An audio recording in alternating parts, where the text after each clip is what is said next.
People ask, what does it take to succeed? The one answer I give them is hunger. That hunger is the greatest asset that you'll see in everybody from Richard Branson to Google or an Apple or Facebook, these giant companies. You got to become a master of your ability to turn on your determination or your creativity or your hunger or your passion or whatever it is it's going to take for you to get from where you are to where you really want to be. Intelligence is so valuable, but there are so many smart people that can't fight their way out of a paper bag. Hunger is that part of you that says, I will not stop, I will not get up, I will not settle for less than I can be or do or share or give.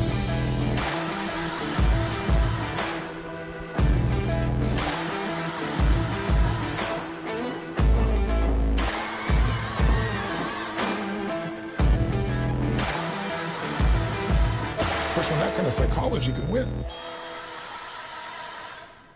Hi, I'm Amber Mack, and welcome to Shopify Live for Build a Bigger Business. We are so excited for today's broadcast. For the past few months, we have been interviewing all of the mentors for Build a Bigger Business, but today it's all about the winners. There have been 8 companies that have won this competition. We're in New York City right now, and everybody is on their way to Fiji this afternoon as part of what they get in terms of winning the competition. So if you're wondering who won, let's take a look at the video.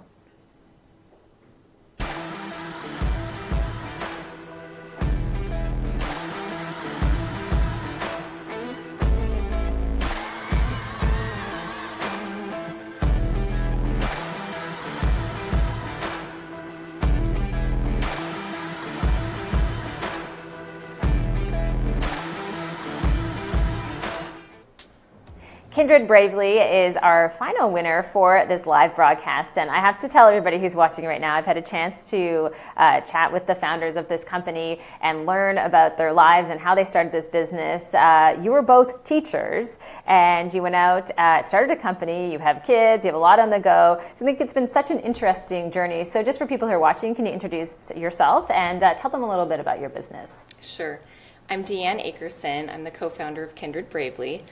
And Kindred Bravely started when my second son was 1, and I just wanted a comfortable pair of nursing pajamas to get through the night. And so we set out to create something that was comfortable, functional, and stylish for nursing and breastfeeding moms, and we just love to make them feel comfortable so that they can love on the little ones in their lives all day long. So, I mean, an absolutely incredible business and a much needed business, but can you talk a little bit about that gap between being a teacher and thinking about this idea and going out and starting it? Because starting to actually manufacture clothing, there's a lot involved in learning about the market, how you do that. How did you take that on? That's a great question. So I never thought of myself as a business owner or entrepreneur. And like teaching is a very set, defined trajectory. You know what you're going to teach at any point, during the year. And so looking ahead to like how I was going to forge a business it took a little bit of transition. But my husband has a background in entrepreneurship, and so he really took the lead with some of that strategy. And I figured out how to do it. I joined some forums, I got online, there's a wealth of information that you can learn, and I live near LA, so I went to LA, got to know a couple pattern makers, and just started with one thing at a time. I think that's great advice for people, starting with one thing, starting with one product. Can you talk a little bit about using Shopify as a platform and building there, and what you learned from that process as well? Yeah, well, I think it's really important that not only do you have a good product to come to the market with, but you have to have, an overall good experience. People have to love to visit your site or they're just going to leave. And Shopify makes it really easy to customize your experience and to make shopping easy for your customers. Absolutely. And part of this competition also, and we've talked a little bit about this, is the mentorship that is part of what the winners get at the end of it, being mentored by all these incredible people, Marie Forleo, Tim Ferriss, Damon John, Tony Robbins, the list goes on and on and on. What are you hoping to get out of speaking to them?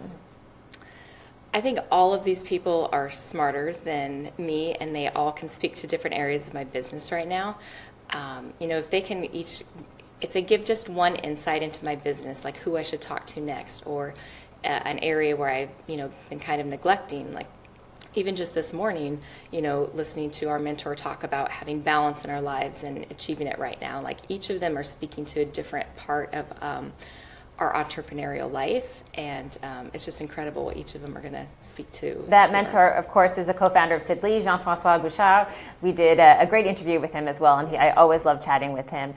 For people who are watching right now, who are, again, just kind of starting their own businesses or aspire to start their own businesses, what advice do you have for them if their goal is to potentially go and enter themselves into build a bit bigger business or any type of competition out there? I think you can't start with like thinking about what competition am I going to win. Early on, I had the chance to meet Jeff Hoffman at a conference, and he gave me some really great advice.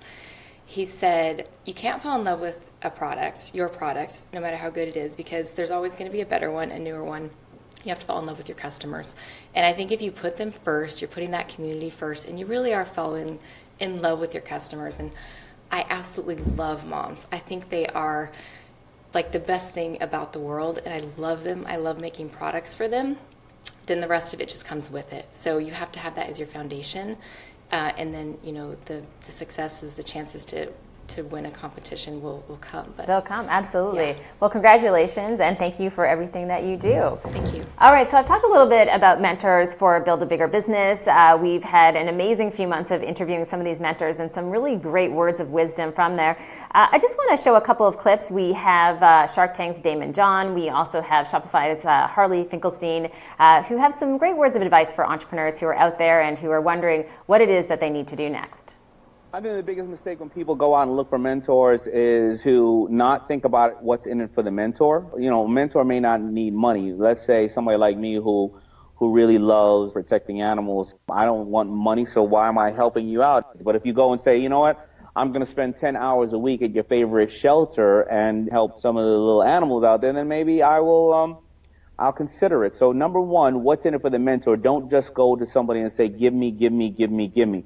Also, make sure the mentor is in line with you and the things that you want to do. I mean, there may be some mentors who all they want to do is conquer the world and make more money every day when you want to go and change the world. Maybe that mentor is not the same person for you if they're not in line with what you're doing. So make sure it's a fit. No matter what, it should be a right fit. For me, my tribe historically throughout my entire life has always been entrepreneurs. I've always sort of sought out entrepreneurs in every city that I lived in. I was born in Montreal and I grew up in South Florida and then moved to Ottawa for graduate school and then lived in Toronto for some time. And the way that I found my people, my tribe, was I searched for the entrepreneurs. I think that if you're an entrepreneur and you're surrounding yourselves with, a bunch of accountants but people that are all of a certain mindset, it'll be quite difficult for you to actually get advice and to fuel that passion to continue on in those days that things aren't going so well. And so I really would encourage people to find like-minded individuals who are going through this exact same thing you are, because if nothing else, you guys can sort of be a support system for one another, and I think that's incredibly valuable.